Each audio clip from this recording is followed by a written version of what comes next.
Please come to order. We'll wait for Jim to get his seat.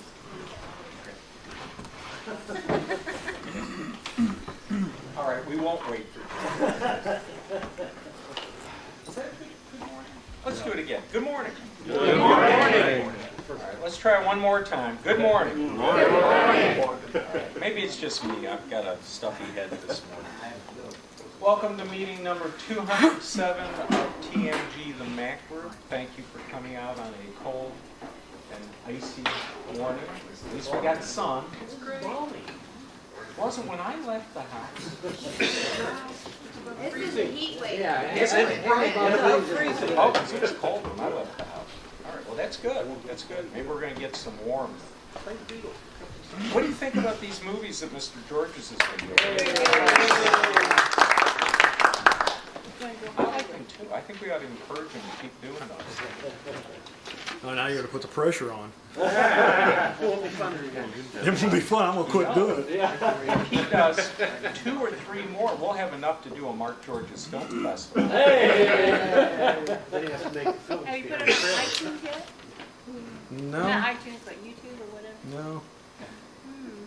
I think we If you have an account, you're welcome to drag them off the web page and put them on there. Now, how many of you really enjoyed the presentation last month? Because I've had several people compliment me about picking such a fine presenter. So I think second round of applause. Thanks, Sean. Sean, stand up just for a minute. I didn't see I it. have never had, and I've been running this bank for 20 years, I have never had so many people stop me and tell me what an excellent presenter you are. And that makes me really feel bad. All right, so you're going to get the third string today. I'll let you do the presentation. So let's see. Let's do our normal agenda, which is we start out with the welcome. The welcome has 2 parts. We also call it the embarrassment. So the first thing we want to do is welcome a new member, Thomas. Would you mind standing up just for a minute and just tell them, what kind of Mac you got and what you want to do? I was here in December, and Prohaska, and then Pastor Duchip. So We've been working on them. A little evangelism, you might say. Now, I'm not saying you're going to get special treatment. No, I If you don't need want anything, you let us know. Okay, and then we also have a guest today. Richard, you want to stand up for a minute? Oh, okay. Yeah. We've had Richard here before. Ray keeps telling him that he needs somebody to drive him to the meetings. Okay.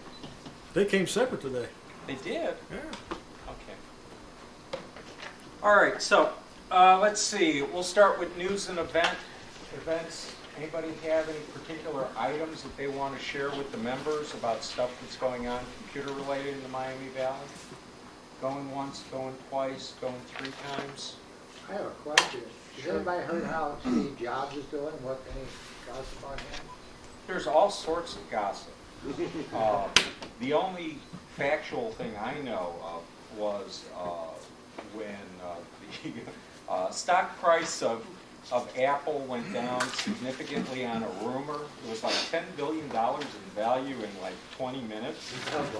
A spokesman for the Jobs household spoke to a reporter at the at the Wall Street Journal, and then Steve Jobs got on the line and basically told him no, he wasn't dead, and he's still doing this.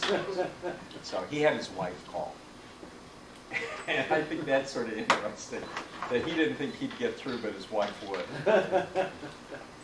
Okay, in any case, so my understanding is he's got health issues, but he's being very quiet about what they are. That's as it should be. Yes, Don. Should we note the death of Ken Olson? Oh, yes. One of the founders of DEC, Digital Equipment Corporation. Somebody who used to have his very own PDP-8 and once had a pair of Macs in the basement. And Bill Yeah, I know. Gates, Bill Gates learned to compute on him. Yeah. GDP. Yeah, and stole a couple games. If you remember, DEC was the company that came out with a BASIC for their mini computers, and that sort of started this whole multi-billion-dollar game industry that we have on computers and game consoles. So yeah, the pioneers are starting to go one by one. So, would you like to share anything about what's going on at the Mountain Museum?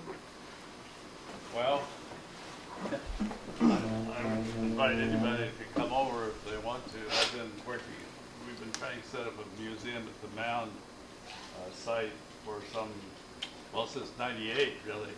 And we're going to move to where we're across from the Mound, on Mound Road.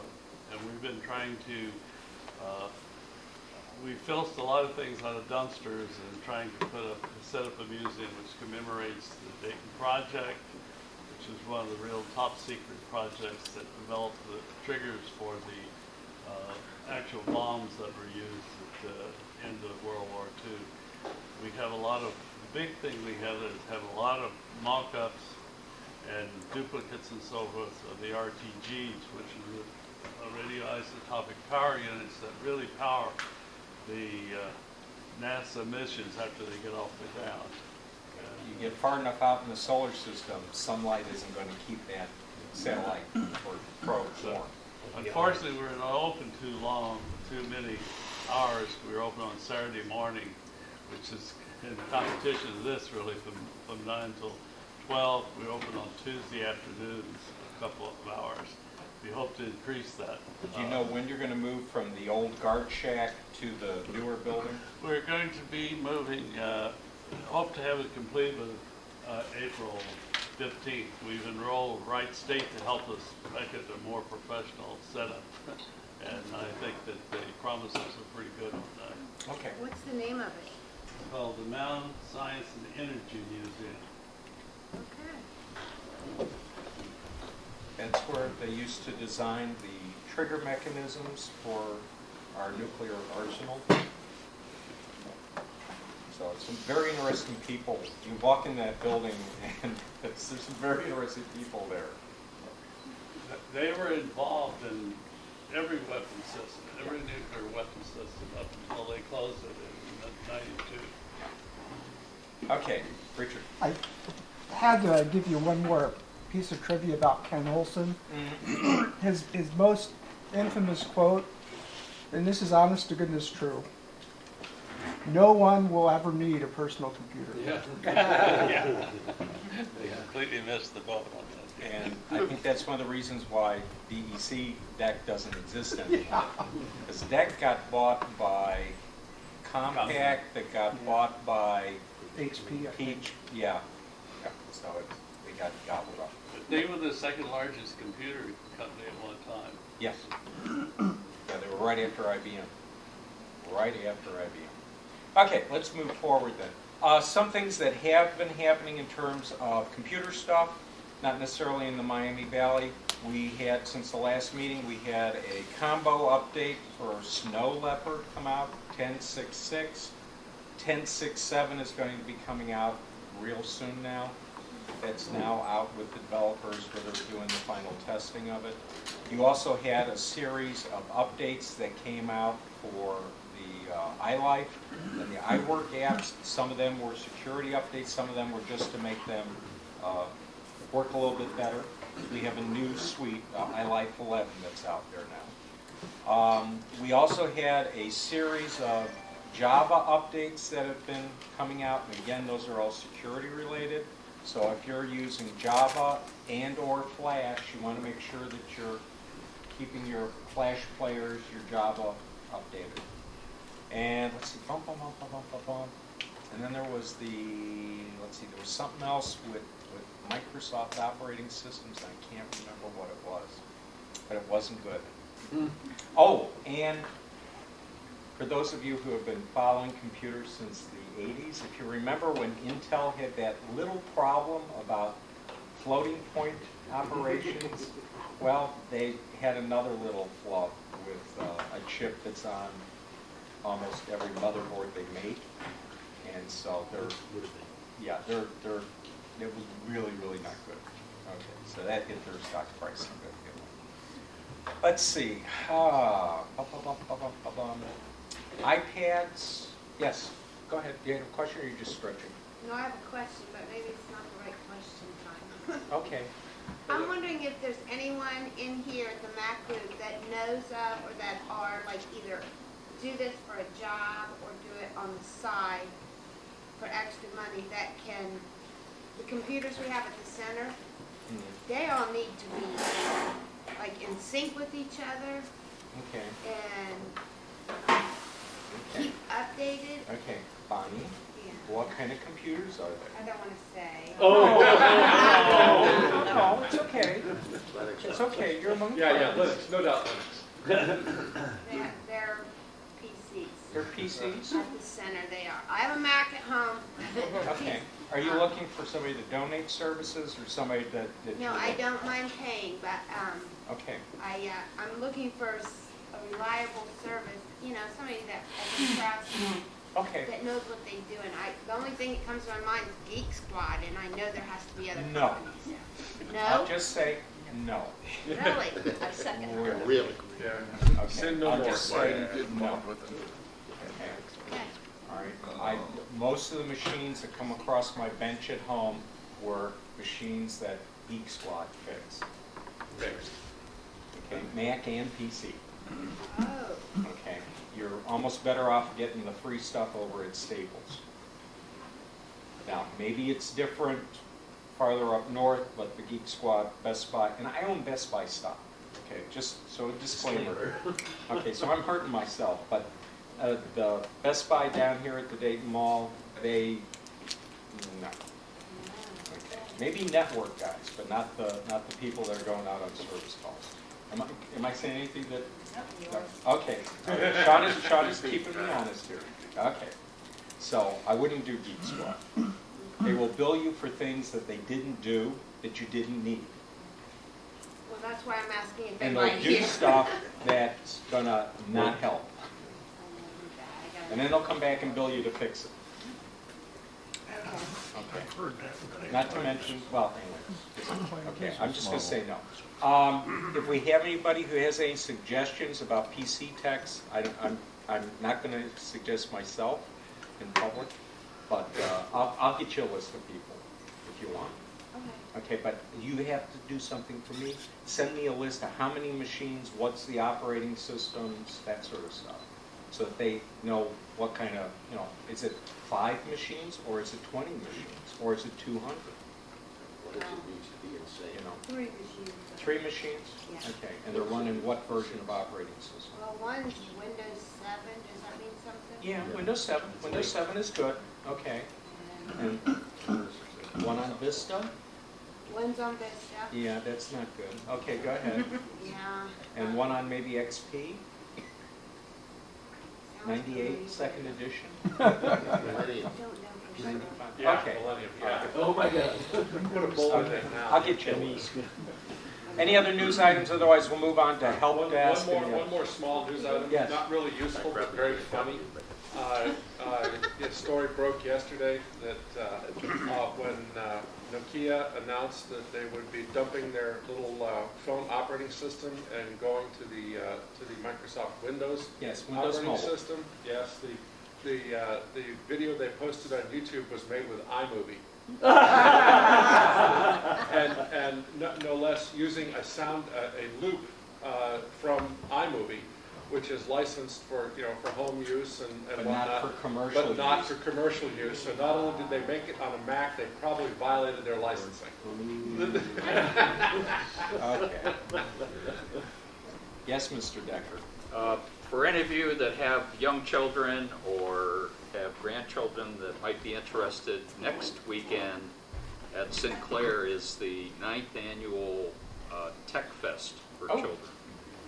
And it's Saturday and Sunday from 10 in the morning to 6 on Saturday and 11 to 5 on Sunday. Free event, lots of science-related stuff for children. And don't they have a special emphasis for young ladies that want to go into engineering? Uh, They used to. They used to have that. There are lots, it's the Affiliated Societies Council that sponsors this Okay. thing, and they get folks from all the scientific community down there playing, and there's just Okay. lots of neat things for youngsters to see and get hands-on experience with. Okay. It's a weekend if you've got time. All right. Can you send me a, I can give you this. okay, well, I prefer it in electronic form. Can I look at that? Give that to Bonnie, and just once, later on when you have time, just send me an email. Okay? Okay, or if you're on Evernote, Just go email it out, from Evernote. just go out and search for tech Okay, test. let me see if I can get, let's do help desk. Usually that gets some response. Anybody have any troubles? Mr. Johns? I've been trying to resolve the fact that my DVDs don't play on every system. And I actually just bought another copy of Final Cut, and now they're working. So I program them, they work on all the DVD systems, but if I take the same file that I produced and put it on the Finder duplication, then they're not as robust. And so I'm thinking, my problem is I need a more robust burning software. Okay. Finder is okay if you're just doing plain vanilla ISO file, Orange Book files. You might want to look at a program called Toast. It's from a company called Roxio. I used to have Toast, but it's not, it's out of date or something. Okay. So is that what you Current recommend? is Toast Titanium. It would be, I believe, 10.8, if I remember correctly. Okay. And I'm getting, Mr. Baldick, who's sitting behind you, is nodding his head, so I'm You know, once again Toast being is, fact Toast checked. is good software.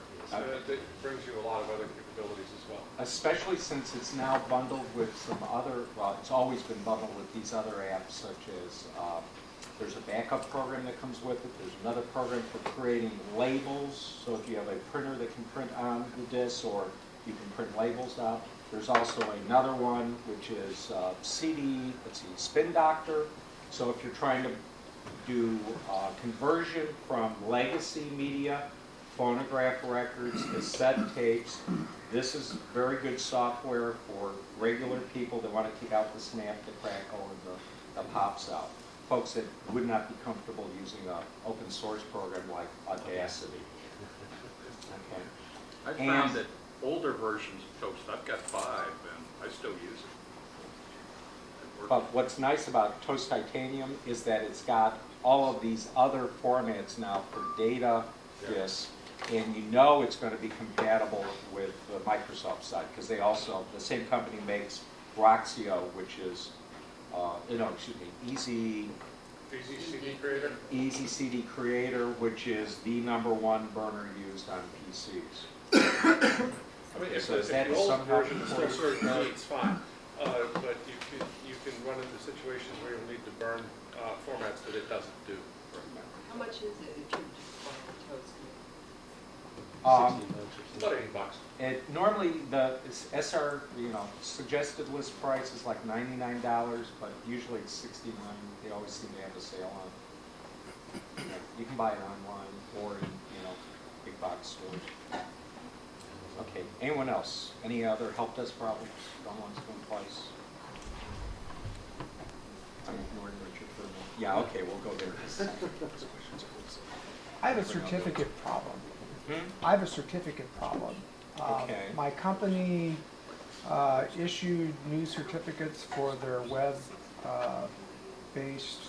the Exchange server, web-based email. And I cannot get them to be trusted. Okay. It comes up as, it doesn't seem to matter what I do about going down and saying, yes, trusted always, or anything. Still Because says you're it's saying wrong from the client side, on when you're my end. accessing them.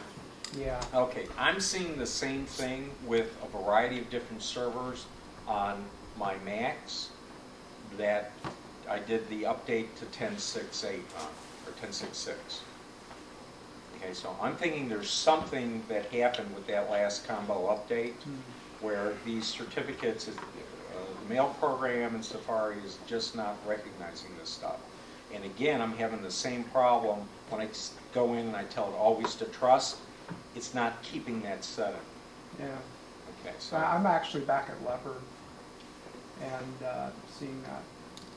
really? Yeah. I see. So, but I do know that they issued a new certificate. The old one was working, they issued a new one Okay. anymore. And it's a tier. It's like 3 certificates depending on each other. Okay. Now, I haven't done any research on the problem to see what else people are saying out there. Have you done any research on it yet? I couldn't find anything in a real cursory Google. Okay. And you know it works which for, version? same for Exchange too. I'm sorry, Entourage. Okay. It says, sorry, the certificate's not valid. Who Let me issued the think on that one. certificate? Is it Route CA problem? Did you change the vendor for the CA? Who was the certificate? I think it's still GT Cyber Trust, from what I remember. I don't know, I mean, that's one thing, if the certificate authority Yeah. isn't known, Yeah. then nothing's going to recognize it. Right. So I actually got that certificate, downloaded it, put it in my keychain, said, trust it. Yeah, and it didn't work for me either. Okay, so I'll see if I can get some info on it. You want to have a race to see if we can find it? What does it mean when it comes up and it says, don't recognize this certificate? Should you always just say, I'm out of here?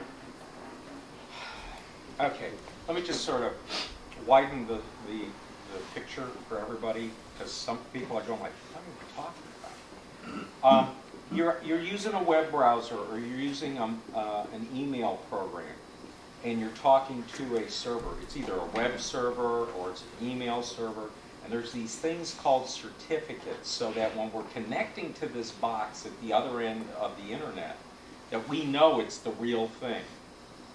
And so that's what seems to be more problematic now.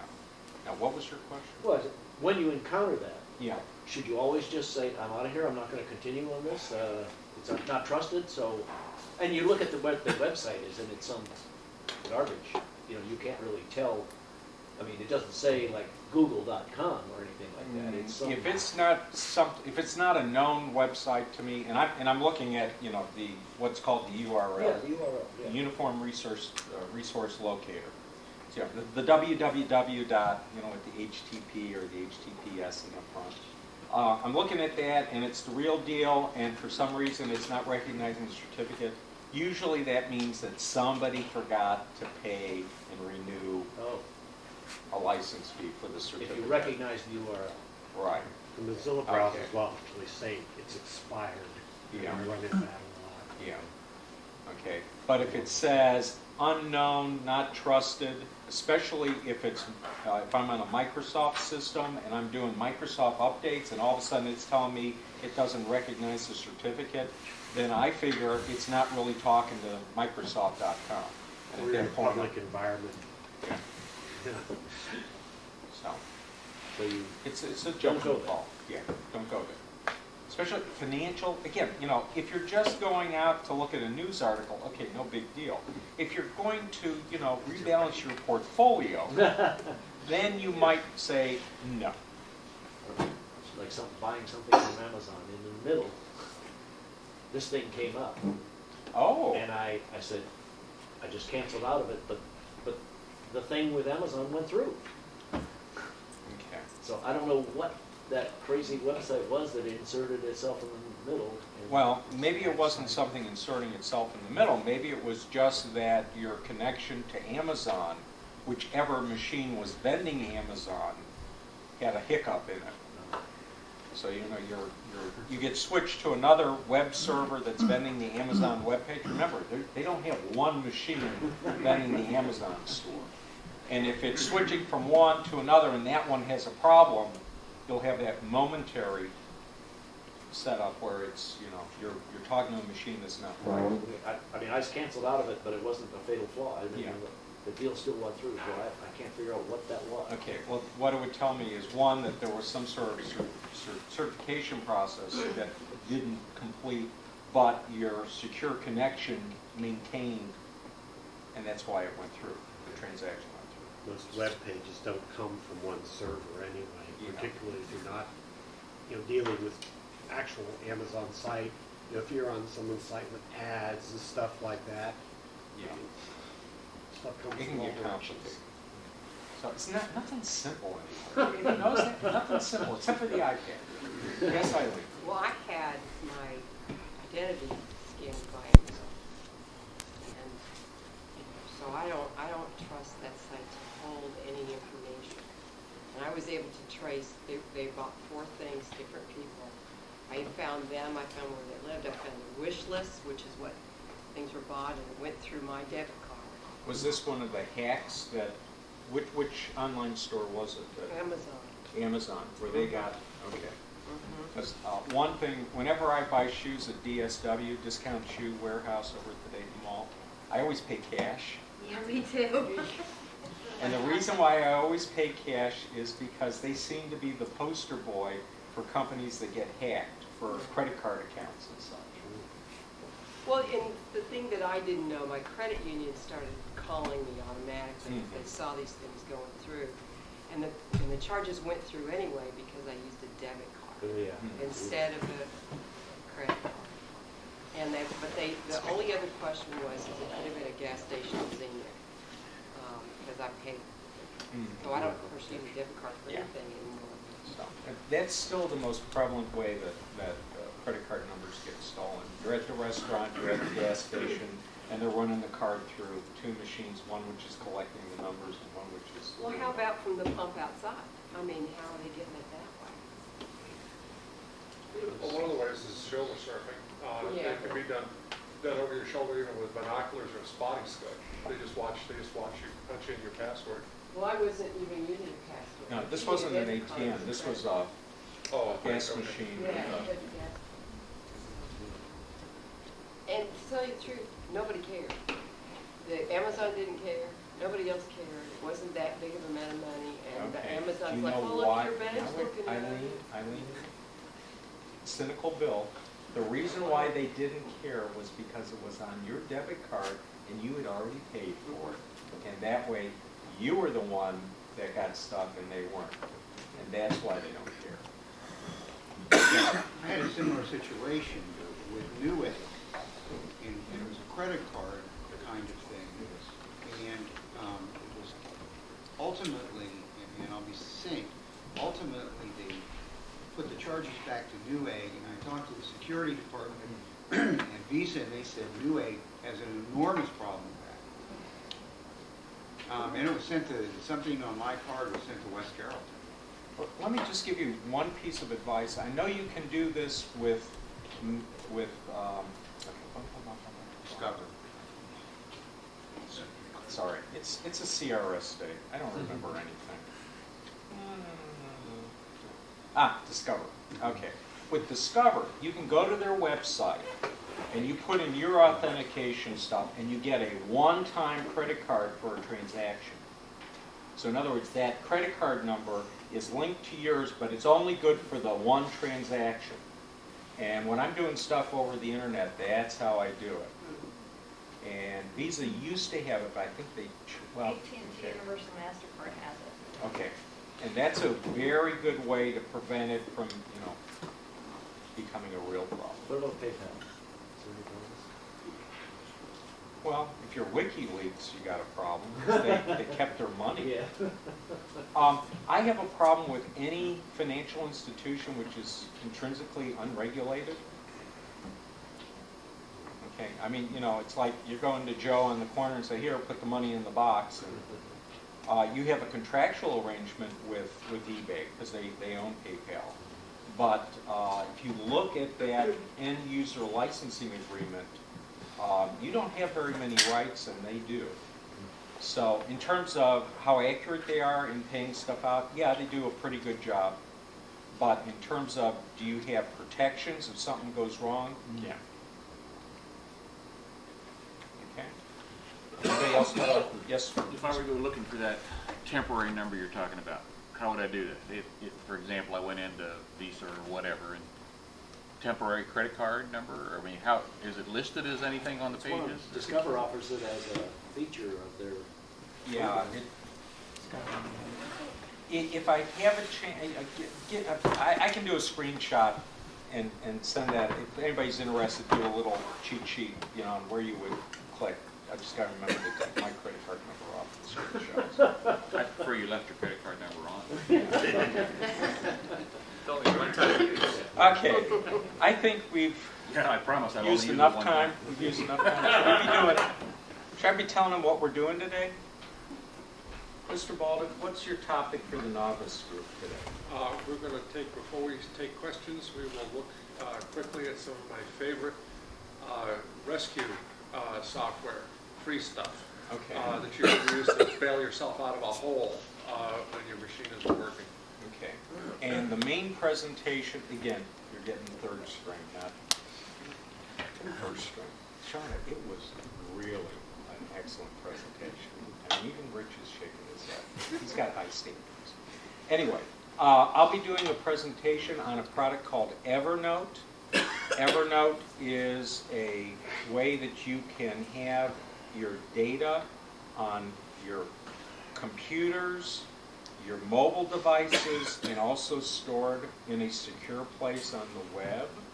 Now, this is primarily for note-type taking stuff, but the reason why I'm telling you about that now is because we have some raffle items that are from Evernote. And so when people have already looked at the raffle items like you're supposed to at the beginning, or do we need to do the Vanna White?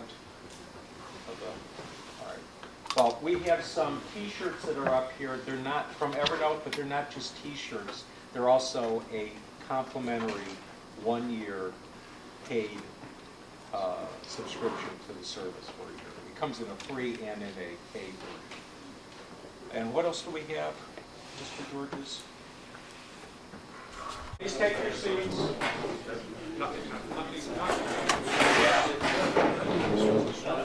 If you want novice group, Mr. Baldwin is going into his area. If you want novice group, Mr. Baldwin. Main presentation for you.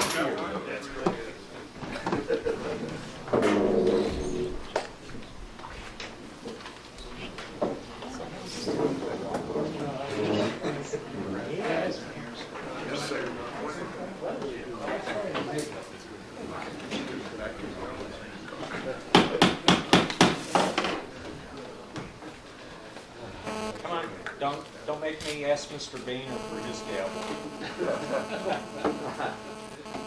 Okay, our topic is Evernote, Remember Everything.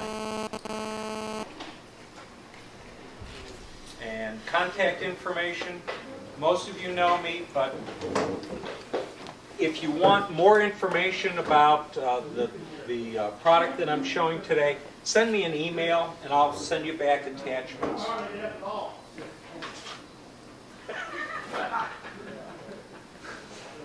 Definition of the situation. I've changed some things in my life, so there are no longer problems. There are just situations.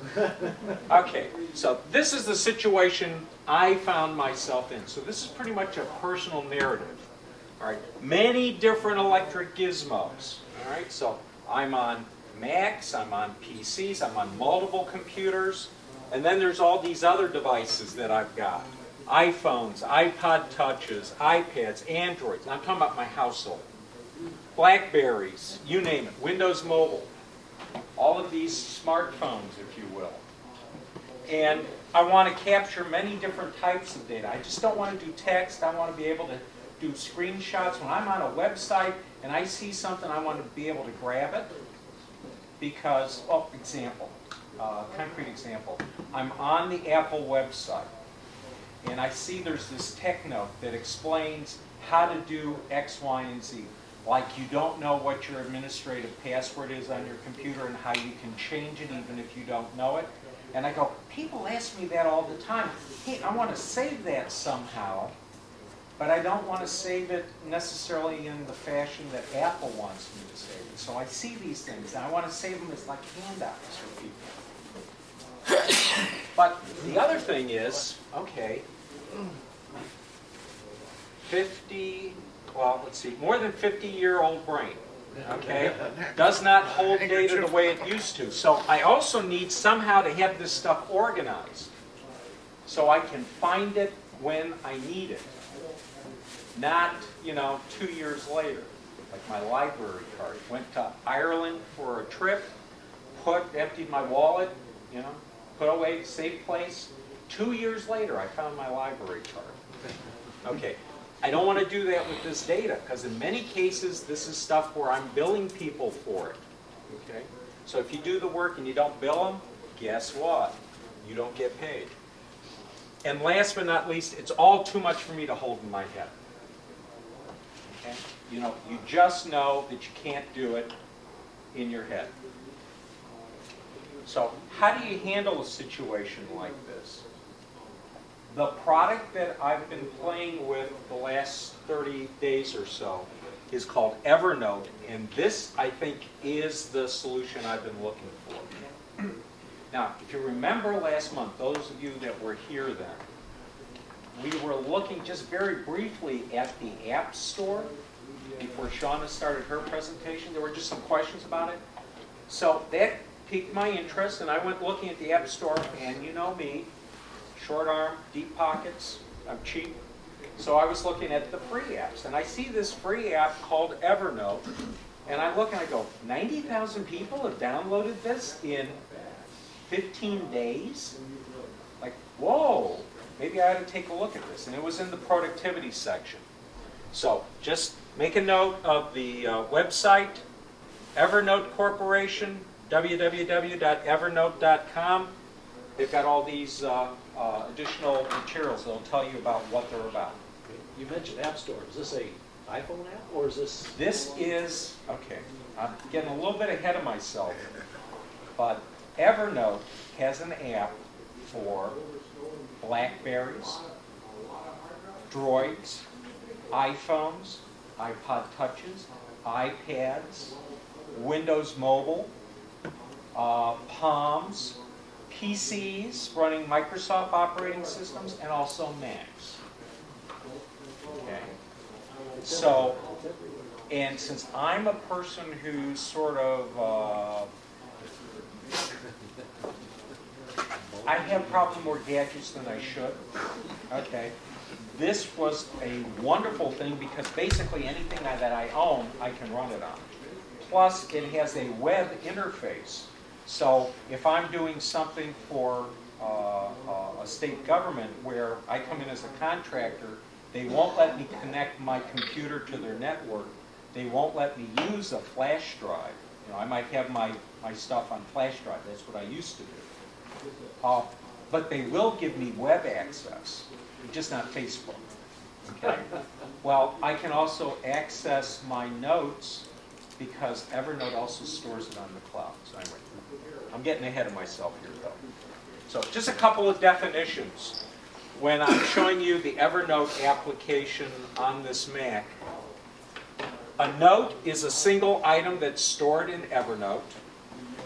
Notebooks are container for notes. So instead of it being folders and files, it's notes and notebooks. Now, I know it's just a semantic difference, but for some reason that clicks with my brain. Sync, process which keeps Evernote's notes up to date across all of your computers and mobile devices. Okay, that's what I was looking for, because I keep forgetting flash drives, or I can't use a flash drive at a particular location. And then last but not least, account, that's the username and password that identify your notes and make them available to you anywhere. So in other words, you can log in with a web browser from any computer. You're logging in with a username and a password, and then you have access to your notes, and you can create new notes, save information. Okay, so just those are the terms I want to be using. So, Evernote. Remember everything. Capture anything. Access anywhere. Find things fast. So let's talk about capture anything. Save your ideas, things you like, things you hear. So you can do audio notes in this. It also has plugins for the major browsers so that when you're on a web page and there's something on that web page you want to save as a note, you click on the little elephant, and it then automatically takes the screenshot of that stuff and puts it into Evernote. And if you have an internet connection, eventually it'll sync it with the storage on the cloud, so you have it on whatever machine you then are on. Access anywhere, again, Tim had asked, Evernote works on nearly every computer, phone, and mobile device that's out there. I mean, I looked at the list and I went, wow, I don't, unless something that they're making in the, former Soviet bloc, I mean, it's basically, they got the bases covered. And then last but not least, you can put tags on your notes. You can put keywords on them. You can use your eyesight camera for it to take a picture of a receipt. It'll put it into Evernote. And then when it synchronizes it, even on the free account, it'll do OCR so you can search text on something that you used an eyesight camera to capture. Or with an iPhone, the iPhone camera. And this is all at the free level. This is all at the free level. Okay, now this is what it looks like when you've downloaded Evernote on your Mac. It comes as a DMG file. You double click on the DMG file, it opens up a window and it shows up on your desktop. It's a typical disk image. To install it, you drag it into Applications. Okay. If you're at Snow Leopard on a Mac and you have the App Store, you can just download it from the App Store.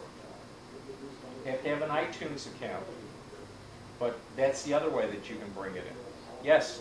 Should you drag the DMG into applications first? No. Typically you want to leave that DMG file in your download folder so that you'll remember to throw it away when you're done. So you just leave it in the download folder, Right. open the DMG there, drag the results into applications. Correct. So you've downloaded the DMG file, it's in your downloads folder, you're double clicking on it there, it's going to mount it on the desktop and show you the window, elephant, and an alias for your applications folder, you drag this on that. App Store is even simpler. You use Snow Leopard in this. Does it require Snow Leopard? You have to have at least Leopard.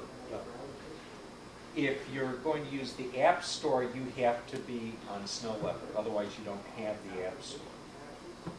That's my understanding. 10.6. You got to be 10.6.5 or above for the App Store. Yeah. Okay. Okay. After you've been, yes, Mark. If you were using Mac and PCs, you would have to download this on each? Yeah. So you've got a PC executable on your PC. You got a Mac executable on your Mac. Or you use a web browser and you log in via the web browser and do your stuff. All depends on whether you have, is it your computer or are you on somebody else's computer? So, example. Okay, you're traveling. You come out, there's the hotel lobby, and there's that hotel computer. You didn't bring a laptop with you because you didn't want to have to go through the hassle of TSA. So you'd sit down at the hotel computer, fire up their web browser, you would go to the Evernote site and log in, and it's just like you're doing Google Docs. You can create new things, you can search for things. Time permitting, I'll log in with a web browser. So after you've got it installed on whatever device it is that you're on, if it's the first time it runs, it's going to bring up a screen like this, where it's going to say to log in if you already have an Evernote account, or to get a free Evernote account.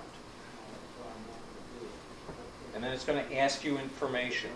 Basically, what it's going to use is your email address is going to become your username, and you're then going to have a password that's also associated with it.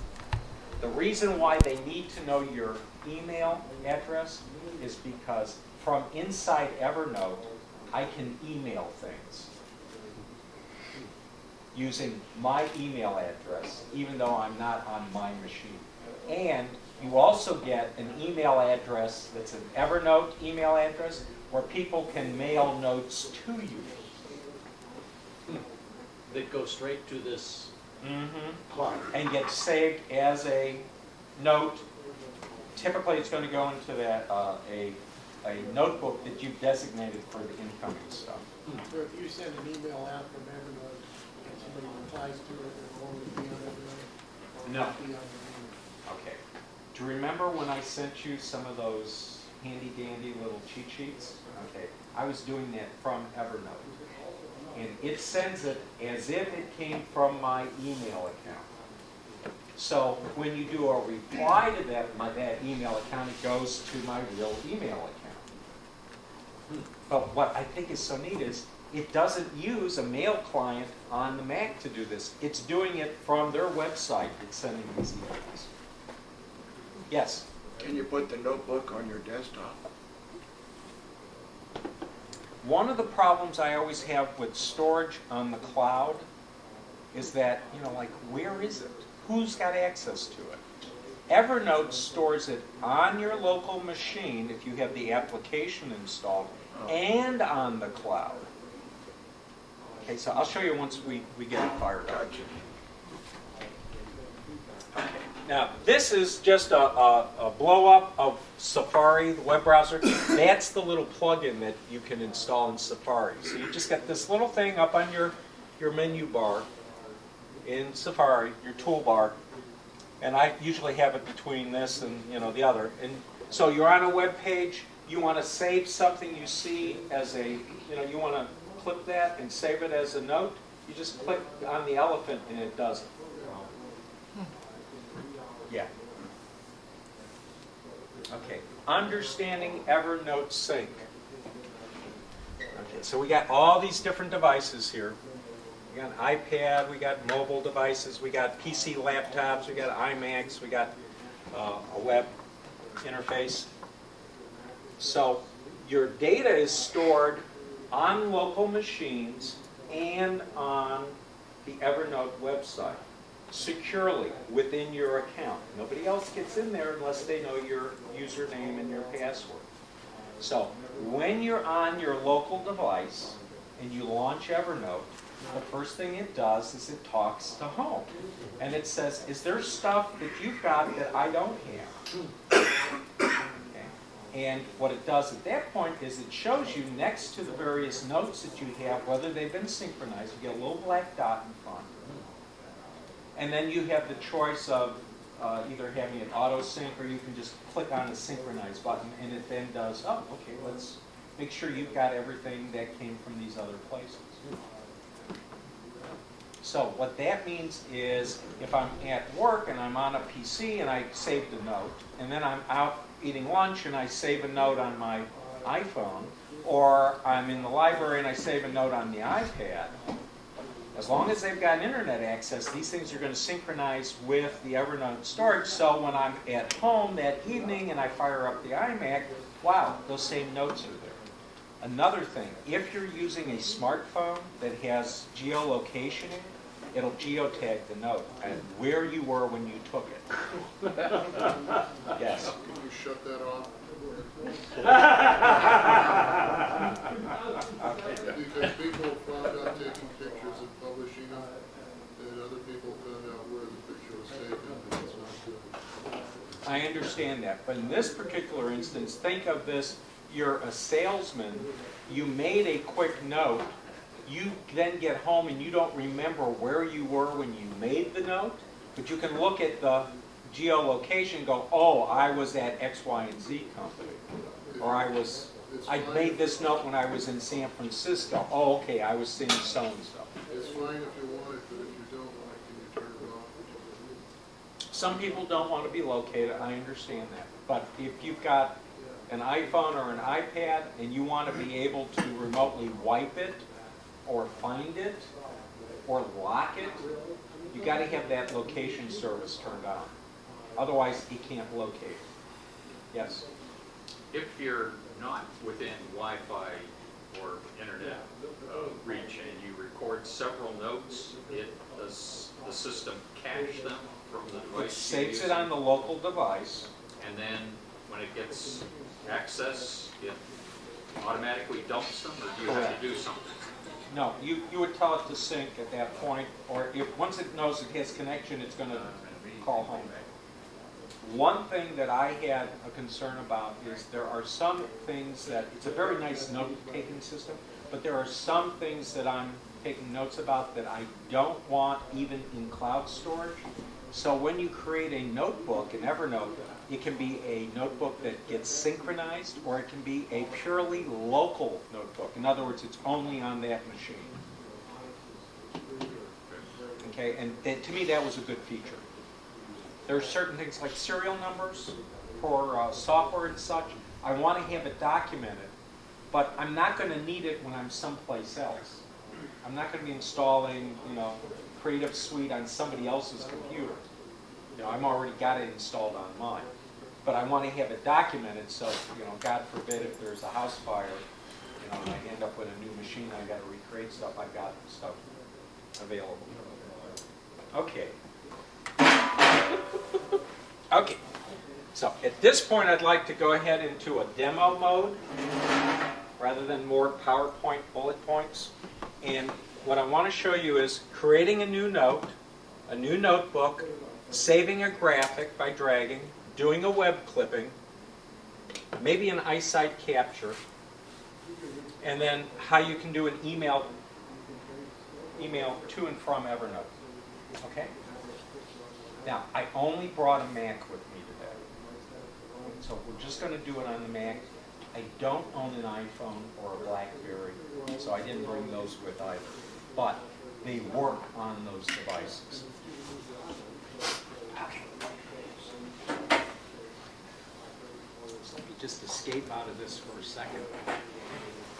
Now, I use Evernote all the time, but I'm in a user profile where it's going to be the first time that it's launched. So I've got it down here.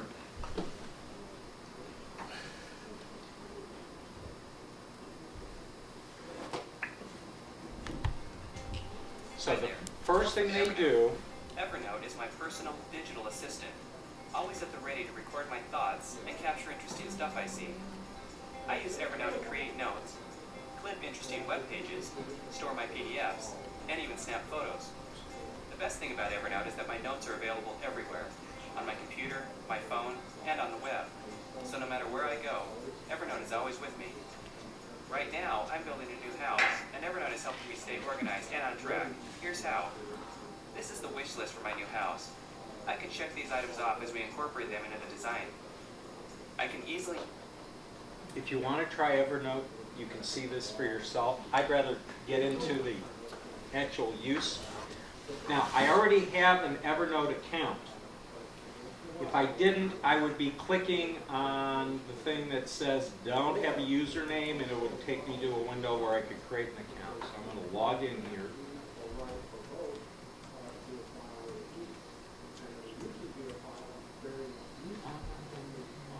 Okay, gotta think for a second.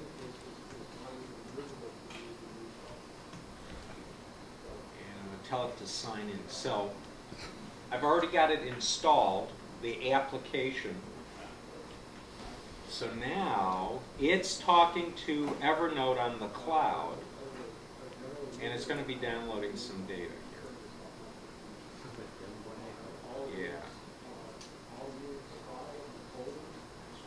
And at this point, I'm going to say cancel, because I forgot about that I'm on a pretty tight bandwidth today. So let's do this. Let me do a quit for it. Yeah, I'll just do a quit here. And I'm going to switch user accounts to the one where I've already got it set up. So let me switch out of that and we'll switch into this one. Okay, let me just make sure. Yeah, okay.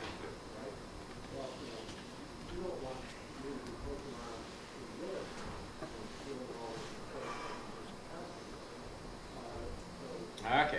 So, we close this up, launch Evernote.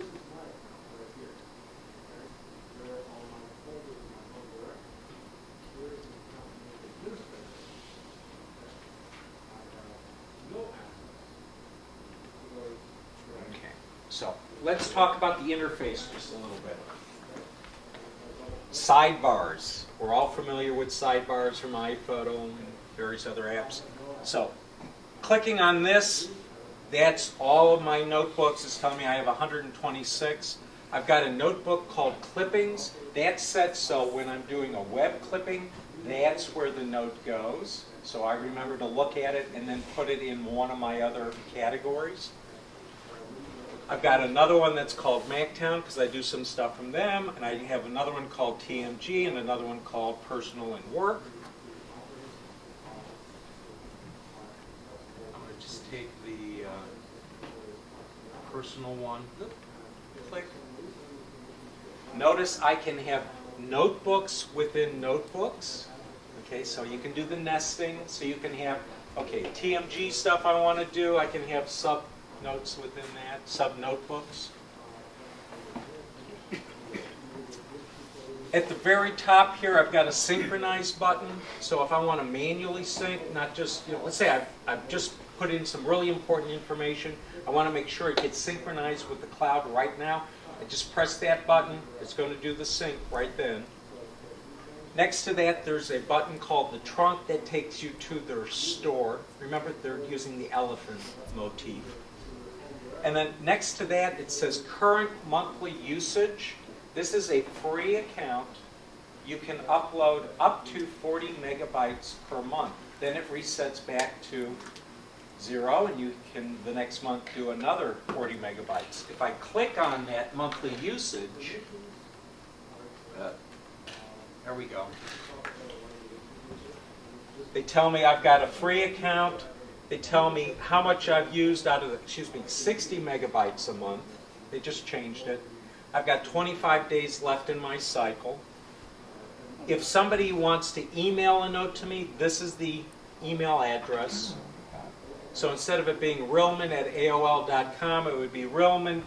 And then there's some digits at evernote.com. And it tells me approximately how many notes I can put up there with 60 megabytes. So it'd be 30,000 type notes, 400 web clips, 610 camera phone images, 59 audio files, and 16 high-res photos.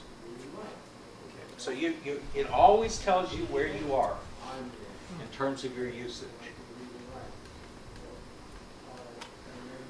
The paid account allows you to put a larger selection of file types up on their storage.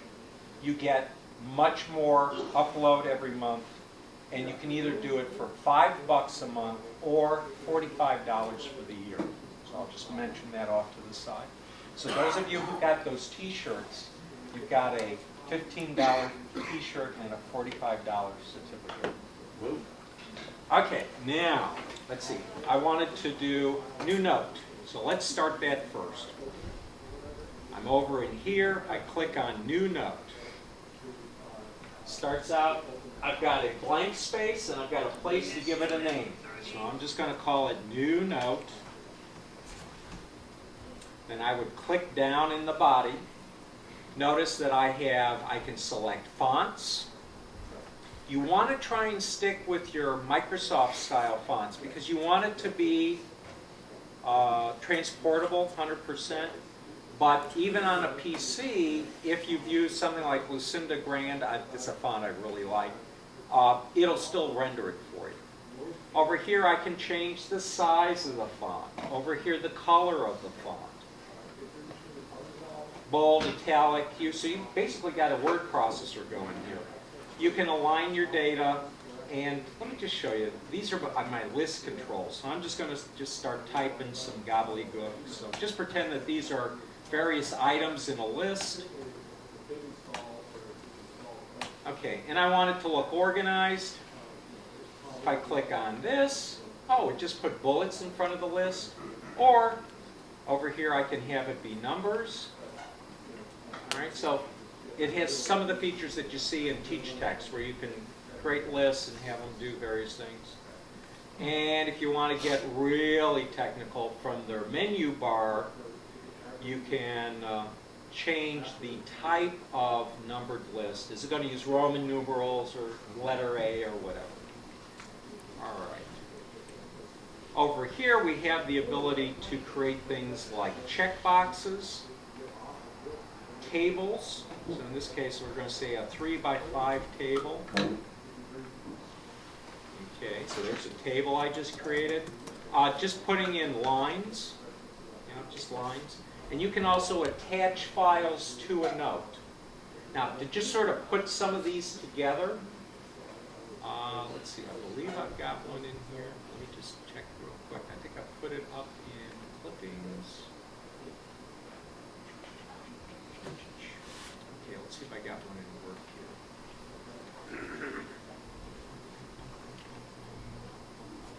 For a blank one, let's look in TMG here. Let's see.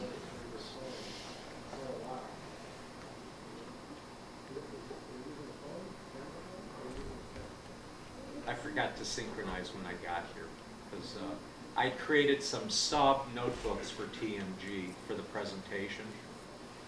So what I just clicked on here, let me just drag this up a little bit so you can sort of see, taking those various elements, I've created a form that I call service invoice. So the fields where I'd be putting in data, I've got them in the color red. So I'm going to remember to change it and to put in the customer's data. Where I'm supposed to put in various things, I've got it in red. And this is something that I can email to the person directly from this. Yes? Yes, it does have spell check. Did I miss something here? No, I just wanted to know. Okay. I'm going to come up here, and if I remember correctly, it's in here, show spelling and grammar, and it looks like we're doing okay here. Yeah.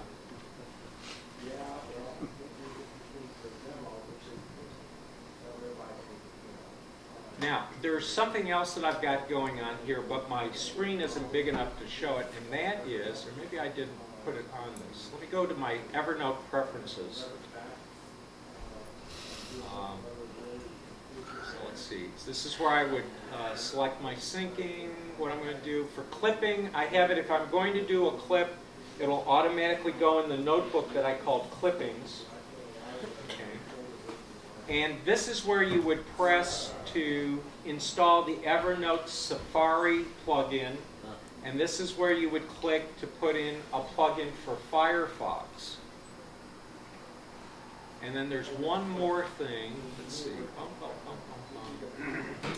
Yeah, show Evernote in your menu bar. The thing is, I've got so much stuff up there right now. Let me see if I can option.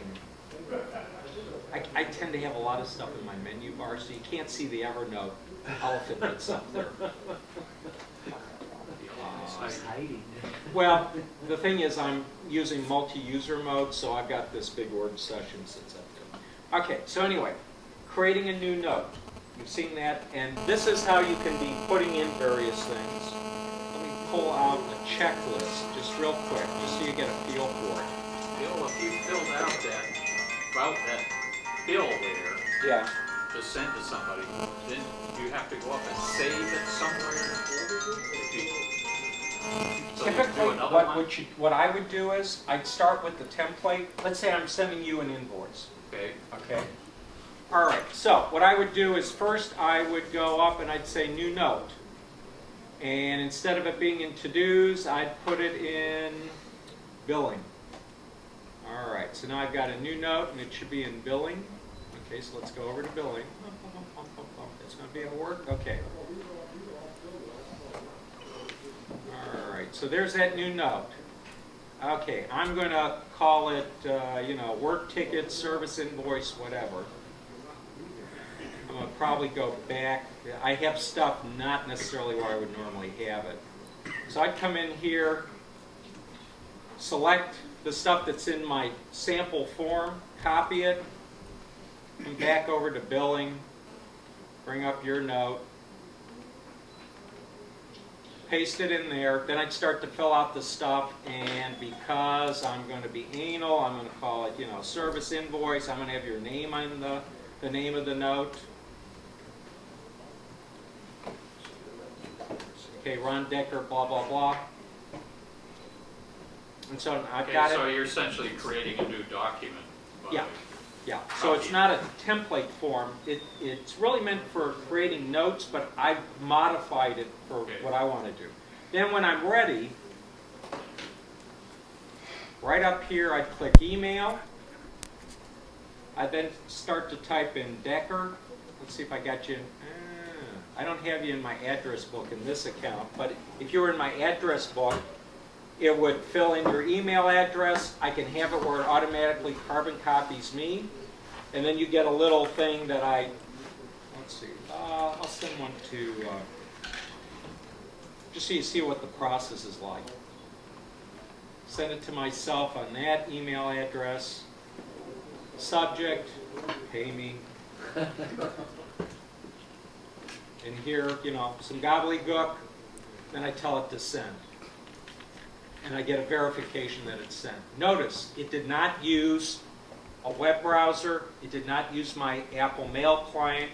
It did it from their website. Do you know what port that's using? Say again? Do you know what port that is using? No, I don't. I'm wondering if I can use it behind the firewall of my... I've used it behind firewalls at 2 different state offices. But it's Kentucky and Ohio, and I don't know if they got real firewalls or not.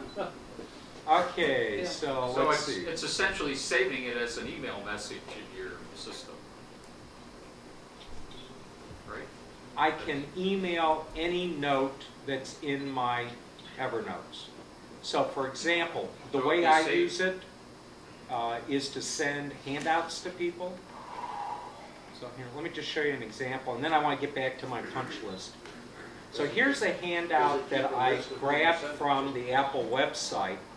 So let's say, I'm in a Panera and I run into Jim Boren, and Jim says, you were supposed to send me that handout about Mac Essentials. And I go, oh geez, I'm sorry, Jim. So then I would say, okay, let's email this.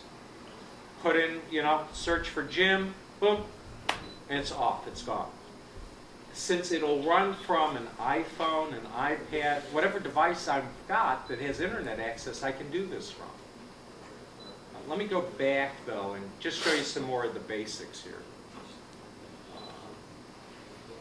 Yeah, I had a hand up. Yeah, you showed us how to do a note, but before you have a note, you gotta have a notebook, right? Yeah. So how do you make a note, make a new notebook, how do you delete a notebook? Okay. File, new notebook. It's going to give me a drop-down menu. What do you want to call this notebook? Notice, you can make it your default notebook. I like that, so the one that it'll always start you out in. And it can be a local notebook. In other words, notes in this notebook only are on this device. Or it can be a synchronized notebook. How do you delete it? Delete it? Well, let me get out of this here. Well, let me create a notebook, and then I'll delete the notebook. So new notebook, and I'll say it's just a local notebook. Create it. All right, so here we go. Let me collapse these guys so that we're not too congested here. So here's that new notebook. Sessions notebook. 0 notes in the notebook.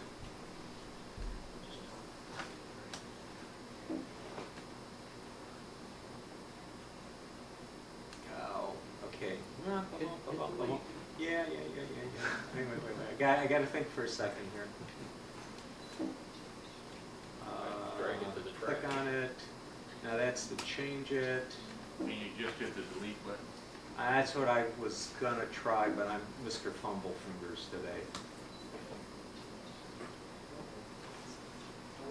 Okay, so the name. Come on, Yeah, it should it's be in stuck here. because you changed the name. You gotta Oh, do that okay. action. All right, so let me do a Command Z. All right. Click on it. Right click. Ow. Icon right in your toolbar of icons, it says delete. Okay. Right click on it, delete notebook. Got to remember that they're trying to use the same interface on PCs and Macs, so I usually try to think PC when I'm doing this stuff. Okay, so creating a notebook, you can have notebooks within notebooks. The way you put notebooks inside notebooks is you just drag them. So we had that new notebook. I'm going to create it again. Let's say we want that notebook to be inside the William personal stuff. I just drag it like that, now it's inside there. Searching. You can search by tags, labels, or text search. You also have the ability, I'm not going to go into details about this, but you also have the ability of sharing a notebook via the internet. So if I say I want to share a notebook, it's going to say, who do I want to share it with? They get an email, and then when they respond to that email, then they have access to that notebook and the notes that are within it. So, Bill, you Yeah. can, all the content in that notebook then gets shared with whatever other Evernote user that is. They don't have to be an Evernote user, because they're going to come in via a web interface. So they don't have to have Evernote installed on a machine. They're going to get a URL. They're going to click on that. It's going to take them to that particular notebook. Or note. It can be an individual note. Now, let me get a web browser up here real quick. Will it connect to another account? Can I share it to another account of the user? Yeah, they have some shared accounts that are up there that are publicly shared, where you've got stories of people that have been using Evernote and how they're using it, and there's another one where it's a whole bunch of recipes. That's interesting, but I need a private share for the members, the officers of the club. They have a third type of account, which is an institutional account, where the company owns the data, but they have accounts that, let's say, their Salesforce can use, or their, whatever. But they don't own the account. They have privileges, but they don't have admin privileges. Yeah, a lot of schools are using it to send stuff back and forth. All right, so here I've got a web browser up. Let me go to some other page.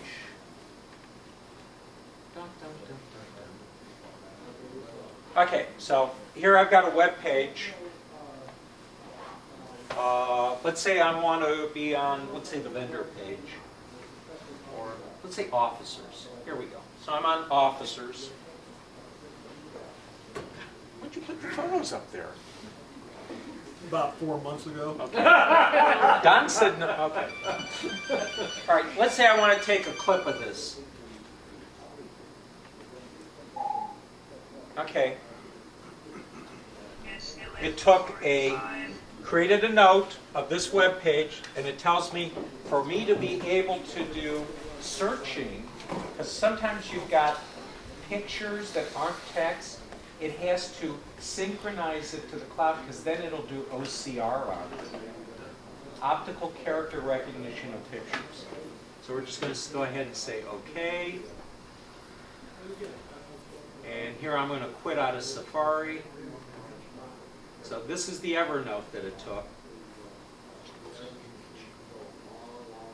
Officers. Okay, for somebody, and notice that it saved the URL of the web page that I took this note from. So it's documented. I'll know where I got it. Yes? Have you actually run the OCR to see how well it does? Yeah, I tried it with a bunch of receipts that I was doing eyesights with. Does it work well, or I've learned that my hand trembles more than it should. Well, the reason But let me try it here. some of the fonts, I almost think are designed to be hard to OCR. The C's Okay, and well, the let's E's try and this. G's are all very similar. Okay, so here I am in my, let me close this window out. Window.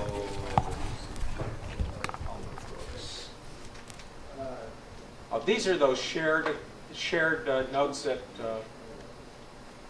say, let's see if there's one of them here. Tell you what, I'll do that later. Let me just go back to my account. So I just took a clipping. I have it set so any clipping I take from a web browser shows up in my clippings notebook. And so we've got this wonderful thing. I was on the web. I saw this and I said, who would buy something like this? You got your cat on your keyboard. You pick the cat up, you throw it on the floor.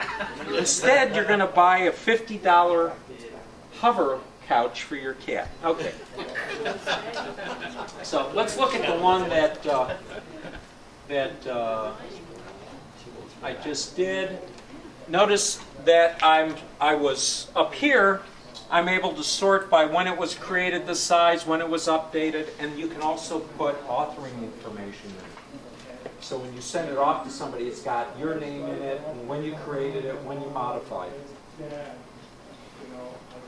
Okay, so let me try this one. We'll see if we can do an eyesight note.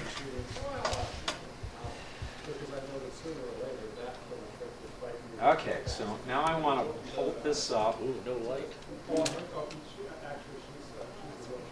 Ooh, there's no light. Yeah, it's good enough. 3. Okay, add to Evernote. Need to sync for text recognition.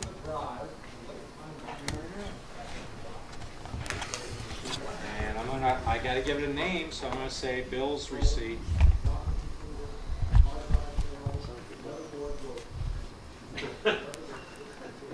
And I'm gonna sync it. It's a different bill. What's from Bill's Donuts? Okay, notice that I've got a black dot in front of Bill's receipt, and it's about 322.9 kilobytes, so it's a pretty big picture there. It's going to take it a little while to synchronize it. Okay, now the black dot went away. It's been synchronized. One of the things I noticed, for those of you who are used to Dropbox, synchronization seems to be a lot faster than it is with Dropbox. And now let's do a search for D-O-N-U-T. Oh, let me click on all notes. D-O-N-U-T. Do I got anything?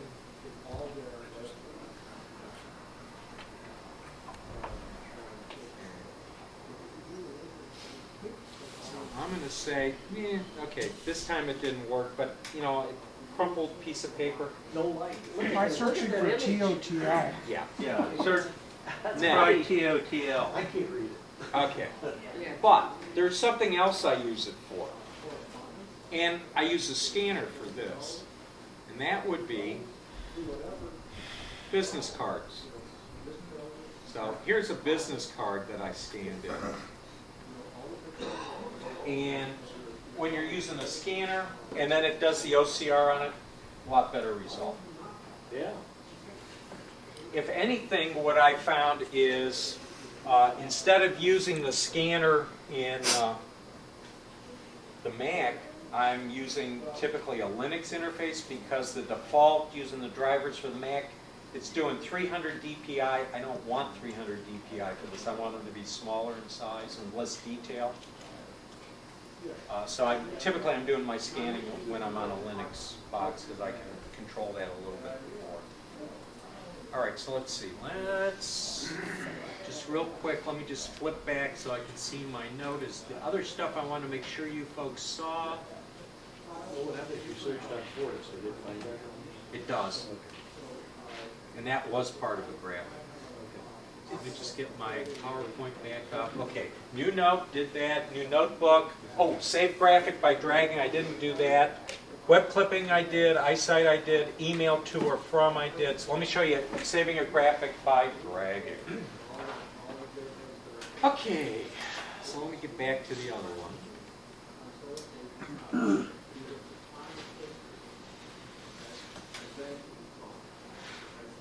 I'm back. So let's see, new note. And I'm going to have it in its own window, and I'm going to minimize the other one, just so I've got, a little bit more space here. Let's see, here's a graphic. I'm just going to drag that in. Okay, so now, there's the graphic. Let's see if I got anything else here. Downloads.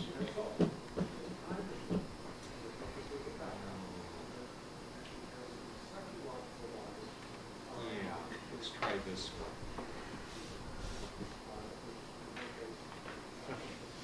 Yep, excuse me. Drop it on the floor.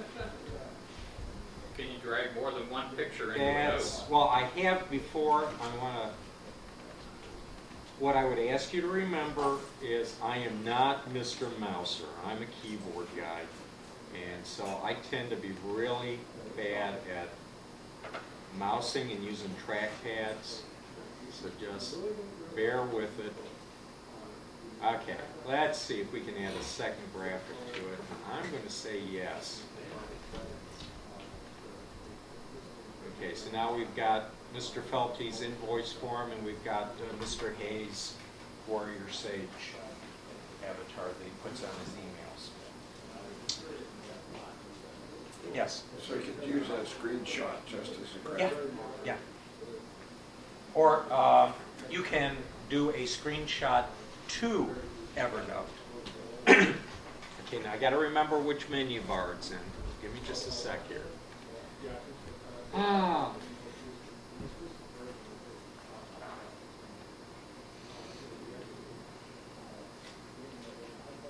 think I got to be in the main window to do that. Okay, so I got that. Okay, so that's my email. I'm going to quit out of that.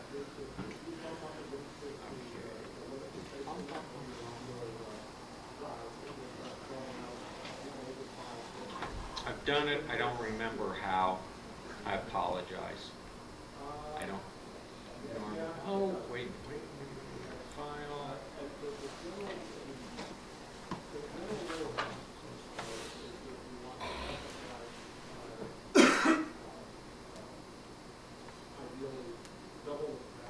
I apologize. I have done it. I don't remember how.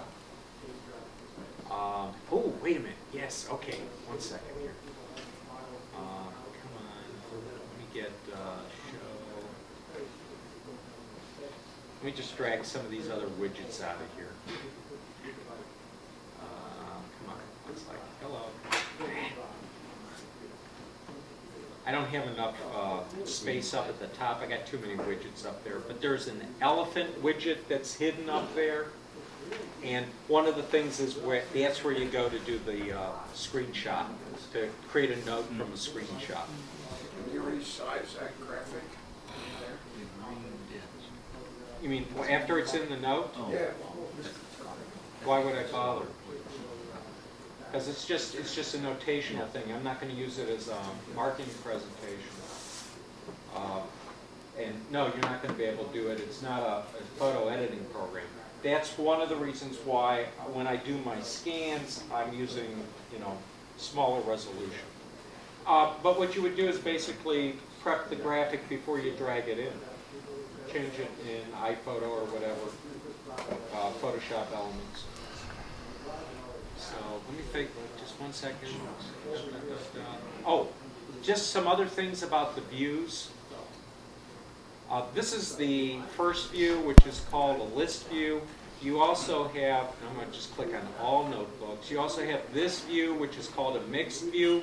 So I've got first column, which is my sidebar. Second column would be like the list of the notes. And then the third column, it's going to give me the display of it.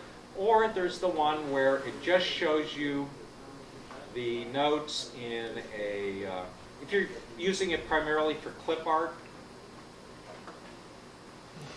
very quickly I could see, okay, that's that invoice, that's the cat doc. Oh, that's that thing about Dropbox. Oh, here's these handouts I have about AirPrint and such. So it all depends on how you remember data. If you're pretty much more of a graphical person, you can have these big thumbnails representing your notes. If you're more of a list person, you're sorting by various things. And one last thing. You know how in the Mac operating system, in Spotlight, you can save searches? So you end up with these smart folders. So you don't have to do the search every time. You just click on the folder and it shows you the results of your search. Oh, I'm getting looks like some people didn't know you could do that in the operating system. Okay. I can save searches in Evernote. So if I typically am looking for, something where it's got the word invoice in it and it's got overdue or not paid, I can have a search where I click on that and it only shows me the notes that meet the search criteria. Mainly what I use it to do is to keep track of all the different things that I'm doing, because I don't just have a full-time job anymore. I've got all these small little things that I'm trying to catch a revenue stream out of. Good idea. Well, you work with the accounting that you got. So I've got some people that are staring at me going like, yes, so I already knew this. And some folks that they've got their mouths open and they're amazed. So let's just do questions for the few minutes we got left. Is there a Chrome for You're talking about for Google Chrome? Yeah, they've got one that's for Chrome. I have not tried it, so I don't know how well it works. I don't know if it's just for Chrome for the Mac or Chrome for PC. Okay, so it's, oh, and they've got another one that you can put on if you have a website, okay, and you want to make it easy for Evernote people to be able to take screenshots and such, say, there's plugins that you can put on your website so they just click on the elephant and then it sends it in. And there's about 35 or 40 companies that are making software that works with Evernote that do all these specialized things. There's all this, apparently people are using this for cataloging of books. So there's these standalone applications that you do your inventories in and it just feeds it into Evernote, your Evernote account. Another one for T&E, travel and entertainment, expenses, for those of you who still have T&E in there. Yes? When you go to the preferences to do the plugin for, let's say, Firefox, Yeah. do you have to do anything over on Firefox then? No, it just puts it up on the toolbar, and it only puts it into Firefox for the account on the machine that you're logged in. So if somebody logs into your Mac with their account, they don't see that elephant. It's not there. Didn't OmniGraffle try to do something like this 10 years ago or more? Yeah. Yeah. Seems like the right idea, but I guess not the right solution. My understanding is that Evernote was started by some people who were involved with Dropbox, and I forget the other Mac developer, and they got some angel investors, and they just got another infusion of $25 million. Oh. So they're not publicly traded yet, but they are stable. Okay, last questions, and then we're going to roll up the temps. Yes, I'm going to go back. Somebody was asking what the thing is called when you get a temporary account number. Like the credit card, Discover card. Okay. It's just TAN. Look for that. Okay, TAN. Yeah. So, going back to the original one, if you want to have a temporary number when you're buying something on the web with you name the credit card, TAN. Looks like it. Temporary account number. And you're on whose side? Actually, this is from my password saving system. Okay. Yes, Kathy? In the comment, the new egg, I just put something on new egg. And what they did is they brought up PNC, which I have my credit card through. They came in and tried to give an authorization right then. That I had to give information from my account onto that department. So I don't know if that's something new or what, but, and they said something about new egg, I bought some mine. That's what they did. Well, again, I thank you for coming good. out. We already have a speaker lined up for next month. It's going to be Stephanie Bain. She is a librarian at Wright State University. And I'm going to have an honest-to-God professional talk about searching the internet.